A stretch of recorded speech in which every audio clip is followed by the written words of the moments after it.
Hi guys, today we are going to learn about absorption and marginal costing. In this topic, we are going to cover marginal costing, absorption costing, reason for the difference in profit between marginal costing and absorption costing, profit reconciliation statement, advantages and disadvantages, marginal costing and absorption costing. Definition of marginal costing. Marginal costing is defined as ascertainment of marginal cost and the effect on profit changes in volume or type of output by differentiating between fixed costs and variable costs. These are the uses of marginal costing. Firstly, as a basis for providing information to management for planning and decision making, it is particularly appropriate for short-term decisions.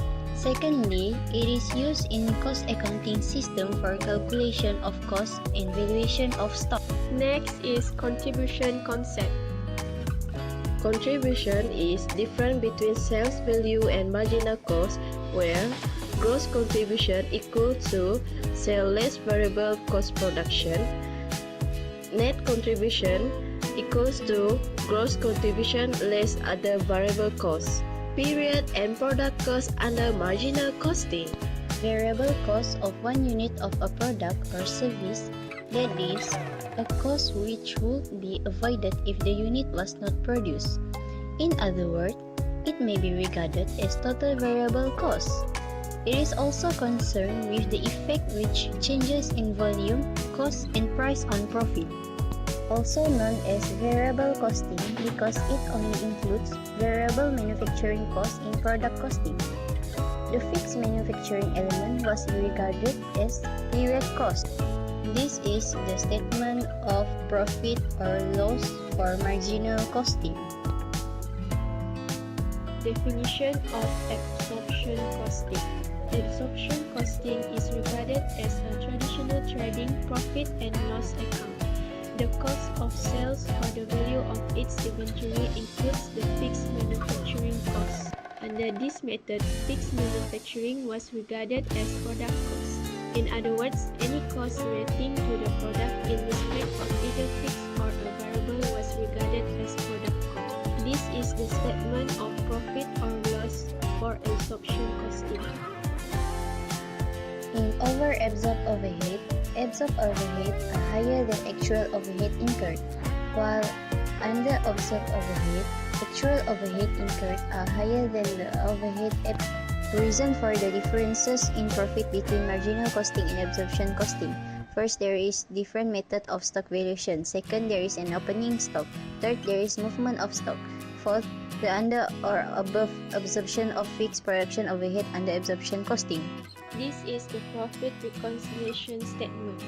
Advantages of marginal costing. Marginal costing provides useful information for decision making, usually short-term decision. It removes from profit the effect of inventory changes. It avoids fixed overheads being capitalized in unsellable stocks. It is simple to understand. During recessions, orders are accepted as long as it covers marginal costs and contribute toward fixed costs so that losses are kept to a minimum. These are disadvantages of marginal costing.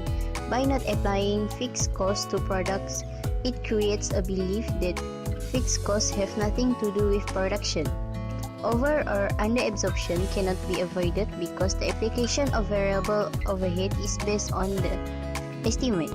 It is difficult to classify costs into fixed and variable costs. Marginal costing method of stock valuation is not accepted by the inland revenue because the stock value does not contain fixed costs. Advantages of absorption costing.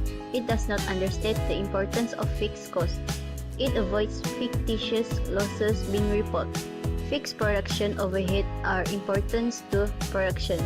The method is acceptable by the inland revenue. Disadvantage of absorption costing. It is not useful in planning, control, and managerial decision making because it does not differentiate between fixed costs and variable costs. Some costs are ignored, especially administration and selling and distribution.